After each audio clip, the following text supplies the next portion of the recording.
해주시기 바랍니다.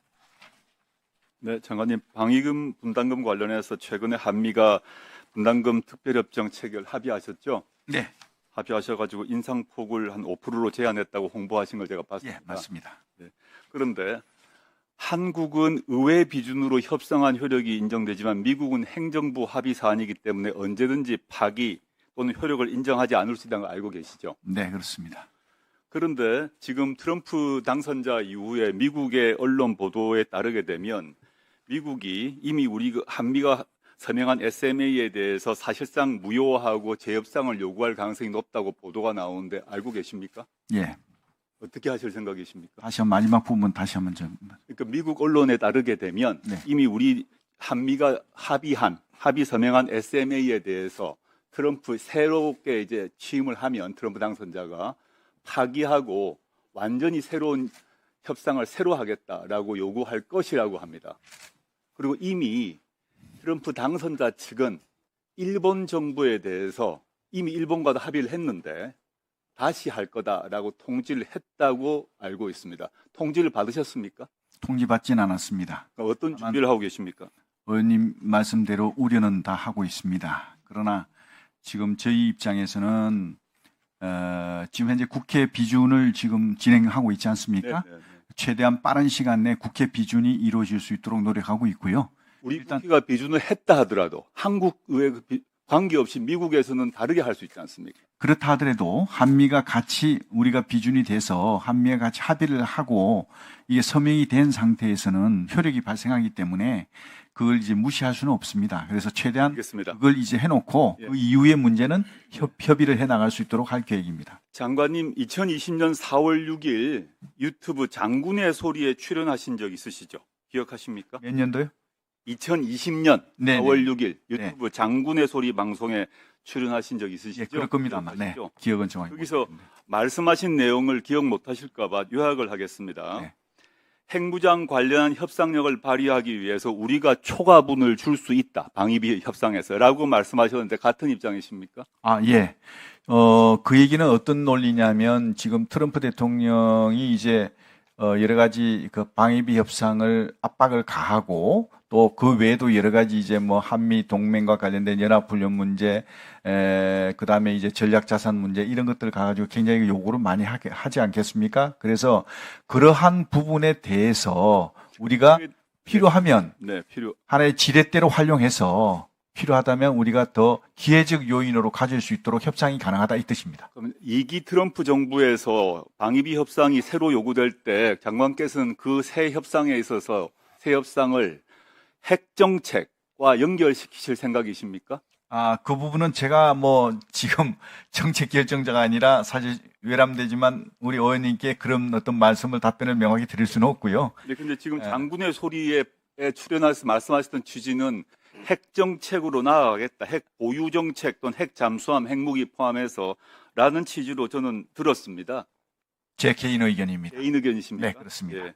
그럼 우크라이나 참관단 관련해서 말씀 여쭙겠습니다. 아까 김병주 의원님 또 위원장님도 그 말씀하셨기 때문에 현재 이 참관단 파견은 현재 훈령인 해외 파병 업무 훈령을 근거로 개인 단위 파병을 허용한다라고 국방부 말씀하고 계시죠? 네. 그런데 그 조문 보셨습니까? 개인 단위 파병이 허용되는데 요건이 있습니다. 첫째, UN 지역안보기구 특정국의 요청에 따라 유엔의 요청 없었죠. 지역안보기구 요청 없었죠. 네. 우크라이나의 공식 요청 있었습니까? 없었습니다. 없었습니다. 네. 개인 단위 파병을 그 말씀하시는 헌법이 아니라 훈령에 따르더라도 유엔 지역안보기구 특정국 세 군데 한 군데 요청이 있어야 됩니다.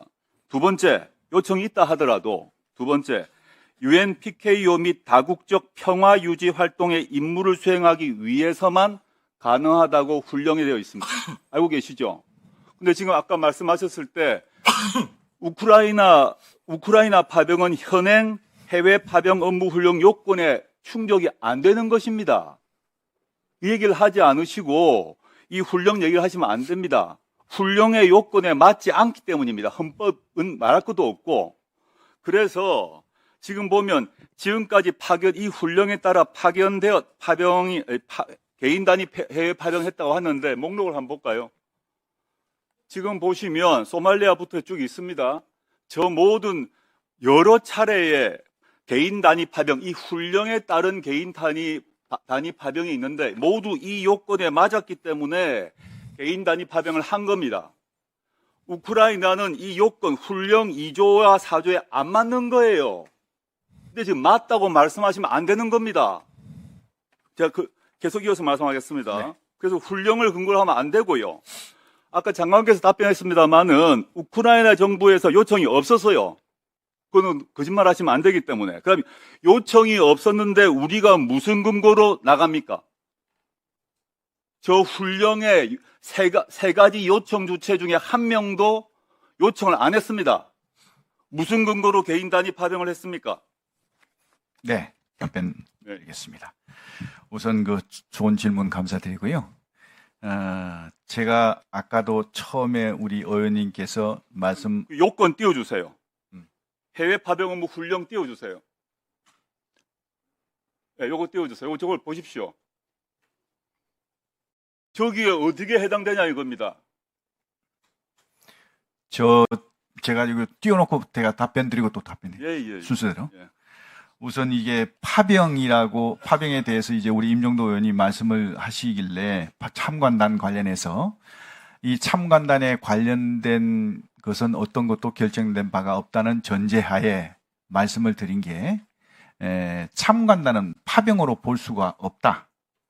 어렵다라고 말이 말씀. 바뀌신 거예요. 지금까지 제가 국방부의 제가 공식 입장은 뭐라 그러냐면 이 훈령에 따른 개인 단위 파병이라고 조금 전에도 말씀하셨고 그 이전 모든 공식 브리핑에서도 저 훈령을 말씀하셨어요. 말씀드릴게요. 그 뒤에 또 예. 말씀드릴게요. 그래서 왜 그러면 파병이라고 보기 어려우냐? 그것은 세 가지 이유다. 첫 번째, 파병이 되려면요. 일정한 지휘 체계를 갖춘 국군 부대라는 전제가 있습니다. 근데 참관단은 지휘 체계가 갖춰진 부대가 아닙니다. 예를 들어서 소대, 중대, 대대, 여단, 사단 이런 게 아닙니다. 그냥 전문가들로 소수로 구성된 그런 어떤 전문가 집단입니다. 그리고 소수로 인원이 되어 있고요. 그다음에 두 번째는 그 소수 인원들이 단기간 가게 되어 있고 무장을 안 하고 있습니다. 비무장을 하고 있습니다. 만약에 파병을 한다면 무장을 당연히 해야 되겠죠. 근데 비무장으로 하고 있거든요. 그래서 이런 어떤 것들하고 마지막 세 번째는 방금 우리 존경하는 조국 의원님이 지적하신 대로 해당 당사국이 요청이 없었지 않습니까? 요청이 없었기 때문에 파병이 안 되는 겁니다. 그래서 요청에 의한 게 아니라 우리의 필요에 의해서 보낸 것이죠. 그래서 이건 파병하고는 상관없는 것이다. 그래서 우리의 필요에 의해서 참관단을 보내는 것이다. 이렇게 이해하시면 되고요. 그 다음에 거기에 그럼에도 불구하고 이걸 개인 파병이다 라는 말씀이 계셔서 그럼 어디에 해당되느냐라고 질문이 계셔서 제가 답변 드린 게 아까 그거 좀 띄워주시겠습니까? 죄송한데. 아니요. 우리 조국 의원님께서 훈령 아까 조국 의원님 제시한 거 있잖아요. 굳이 개인 파병이라고 말씀을 하시길래 어떤 다른 의원님들께서 굳이 그렇다면 저기 보시면요. 2항에 두 번째 줄에 보십시오. UN PKO 다국적군 평화 유지 활동 등의 임무를 수행하기 위해로 돼 있지 않습니까? 그것만 하는 게 아닙니다. 등의 임무입니다. 그 등의 임무에 이게 포함이 될 수가 있답니다. 참관단 파견이. 네. 1분 더 드리시기 바랍니다. 장관님 말씀은 지금까지 조금 전에 김병주 의원님 위원장님이 말씀하셨던 얘기가 애초부터 틀렸다고 얘기하신 거예요. 즉 이 훈령 우리의 우크라이나 파병 또는 보낸 것은 참관단 보낸 것은 애초에 해외 파병 업무 훈련과 관계없이 보냈다고 지금 말씀하신 거죠. 어떤 의원이 이 훈령 얘기를 하니까 굳이 그 훈령을 따르자면 이렇다고 설명하셨습니다. 그렇습니다. 그러니까 원칙적으로 장관께서는 지금 이번에 참관단 보낸 거는 헌법도 아니고 해외 파병 업무 훈령도 아니고 독자적으로 헌법과 법률의 근거, 훈령의 근거도 없이 보낼 수 있다고 말씀하신 겁니다. 첫째, 네. 하셨고요. 두 번째, 이 훈령 그렇지만 지금까지 논의는 이 훈령을 근거로 왜냐하면 지금까지 말씀하신 논리에 따르게 되면 헌법, 법률, 훈령 모두의 근거가 없다는 얘기를 지금 인정하신 겁니다. 우크라이나의 이 참관단 아니죠. 나토 사무총장이 파견단 보내라. 참관단 보내는 것에 대해서 그럼 알려줘. 법률 훈련 근거가 있냐라고 했을 때 없다. 그런데 어느 의원이 이 훈련 얘기하니까 굳이 말하면 훈련에 있어서 등 하나 가지고 들어갈 수 있다고 말씀하셨습니다. 네, 그렇습니다. 어떻게 등자 하나로 이걸 보낼 수가 있습니까? 아니, 꼭 굳이 이제 이렇게 자꾸 개인 파병을 말씀하시길래 그런 어떤 말씀을 드린 것이고요. 등자가 들어가면 수많은 등이 있는데 등 안에 수많은 걸 모두 다 넣어서 등은 법률적으로 그 앞에 있는 각종 사유와 가장 유사한 걸 전제로 등을 하지 등을 가지고 5만 걸 다 넣을 수가 있습니까? 5만 건 아닙니다. 안 되죠. 네, 5만 건 아니고요. 말씀하신 대로 제가 이제 추가적으로 답변 올리겠습니다. 노무현 대통령 유엔 지역안보기구 특정국 등인데 한 등자 있다고 해서 이 세계 외에 아무 데서나 요청하면 답을 보낼 수 있습니까? 아니죠. 네, 마찬가지로 주체가 제한되는 것처럼 유엔 PKO 다국적 평화 유지 활동 이 다 평화 유지 활동을 전제로 합니다. 네, 평화 유지 활동이 아닌 것이 등에 들어가지고 비평화 전투부대 모든 것이 이 등에 들어갈 수 있다고 해석하는 순간 완전히 위헌이죠. 아니. 전투부대를 보내면 무조건 국회 가서 인준해야 되죠. 국회 인준 받아야 되죠. 근데 이 등 안에 지금 말씀하신 게 들어간다고 하면 헌법은 완전히 적혀지는 거죠. 네. 노무현 대통령께서 계실 때 3개국에 5번의 조사단을 보냈습니다. 이라크 부분부터 시작해가지고 그 조사단 보낼 때요. 그 조사단 보낼 때 국회 허락을 받았습니까? 안 받았지 않습니까? 그 조사단을 그럼 왜 보냈을까? 그것은요, 행정부의 고유 권한입니다. 행정부의 고유 권한으로 보낸 거거든요. 이 참관단도 어떻게 보면 행정부의 권한을 가지고 할 수 있는 부분입니다. 지금 말씀하신 건 행정부의 권한만으로 헌법과 법률과 훈령이 규정을 하고 있지 않으나 아까 훈령도 근거가 아니라고 하셨으니까 헌법, 법률, 훈령의 근거가 없지만 행정부의 권한으로 참관단 파견이 되는데 노무현 정부 때와 차이는 노무현 정부 때의 그 조사단 구성원과 이번에 보내고 있는 참관단의 구성원이 다르고 목적이 다르기 때문이죠. 차이가 있죠. 좀 다르죠. 다르지 네, 않습니까? 네. 그렇지만 우크라이나하고 러시아하고 전쟁을 지금 하고 있고 러시아와 북한은 서로 상호 이 조약을 맺어서 푸틴이 얼마 전에 다 비준했고 서로 침략받으면 서로 자동적으로 개입한다고 북한과 러시아가 합의한 상황에서 전쟁을 벌이고 있는데 우리가 보내는 거고 그때 노무현 정부 때 조사단 보내는 건 상황이 다르고 첫째 조사단 구성과 참관단 구성이 다르지 않습니까? 맞습니다. 다른데 지금 이걸 훈령 얘기를 하시거나 또는 훈령도 아니고 법률도 아니고 헌법도 아닌 상태에서 국방부가 독자적 판단으로 참관단을 보낼 수 있다는 게 어떻게 가능하다는 얘기입니까? 네. 의원님 말씀대로 상황이 다르지 않습니까? 노무현 대통령께서 이라크하고 다이만 부대만 3개국에 보냈을 때에 그 조사단 보낼 때 상황이 다릅니다. 지금 현재 우크라이나하고. 왜 다르냐? 그때 노무현 대통령께서 보내실 때는 우리하고 크게 연관이 없었습니다. 그렇죠? 지금은요, 이 우크라 전쟁에는 12,000명이라는 많은 북한 병력이 투입이 돼서 전쟁을 하고 있습니다.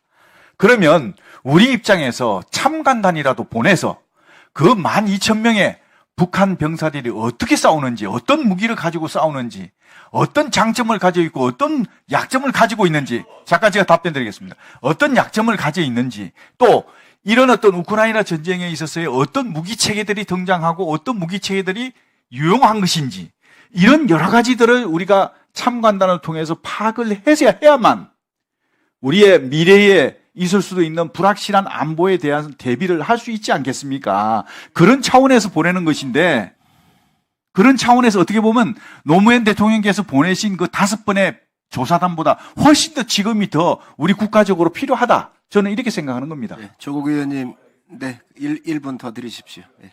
마무리해 주시기 바랍니다. 장관님께서 말씀하신 그 차이점 말고 어떤 차이가 있나 하면 노무현 정부 때와 다르게 뭐냐 하면 지금은 이미 지금 우리 정부에서 우크라이나에 그동안 우회적 방식으로 탄약을 지원했어요. 그리고 더 무기를 더 지원할 수 있다고 대통령께서 말씀하셨어요.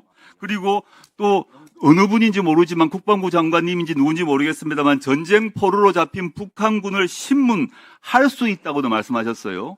이 말은 뭐냐면 종합하게 되면 러시아 우크라이나 전쟁에서 우리가 전쟁 당사국이 될 수도 도 있다는 것인데 그 점에서 노무현 정부 때 조사단 파견하고 다르죠.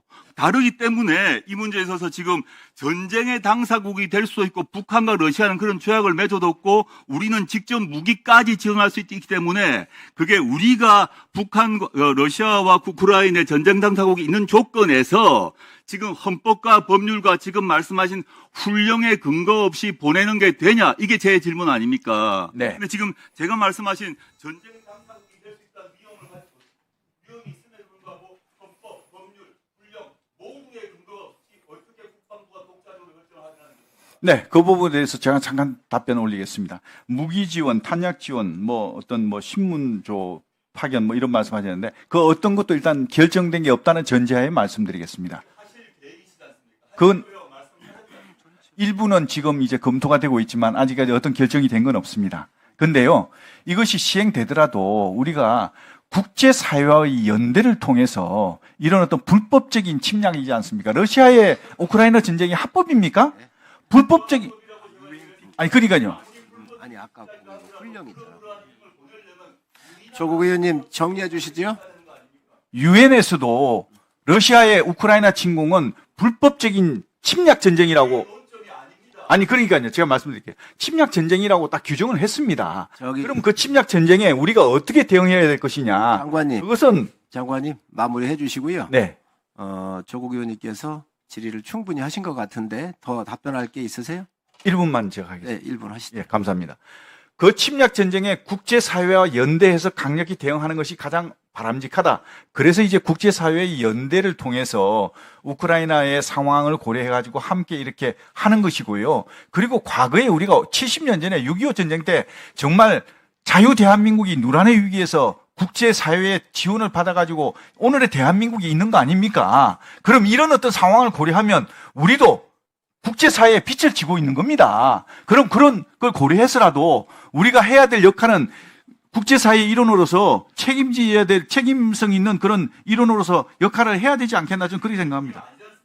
그런 것을 그거에 대해서 논쟁을 한 게 아니라 어떻게 헌법, 법률, 국방부 훈령에 모두 근거가 없는 파견을 하느냐는 걸 질문입니다.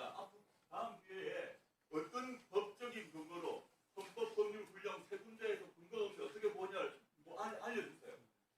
이상입니다. 네. 네, 조국 의원님 제가 이 부분은 야당 의원님들께서 워낙 관심이 많으시기 때문에 제지를 안 했습니다. 고생하셨습니다. 장관님 제가 하나만 여기에서 좀 여쭤보면 헌법, 법률 또 영으로 이어지는 법령의 체계가 있는데요. 네. 이 법들이 다 국익을 위해서 만들어진 거잖아요. 그렇습니다. 그런데 그 안보가 우리 국익하고 직접적인 연관이 있잖아요. 네, 그렇습니다. 그렇기 때문에 그 측면에서 바라봤을 때 등자가 중요한 거 아니겠습니까? 네. 아니 제가 사회를 보면서 조국 의원님 이야기를 들었고 다 그래서 이 법령이 만들어졌었던 이유가 뭘까? 그래서 고민을 해서 제가 드린 말씀입니다. 다음은 부승찬 의원님 질의해 주시기 바랍니다. 기초적인 질문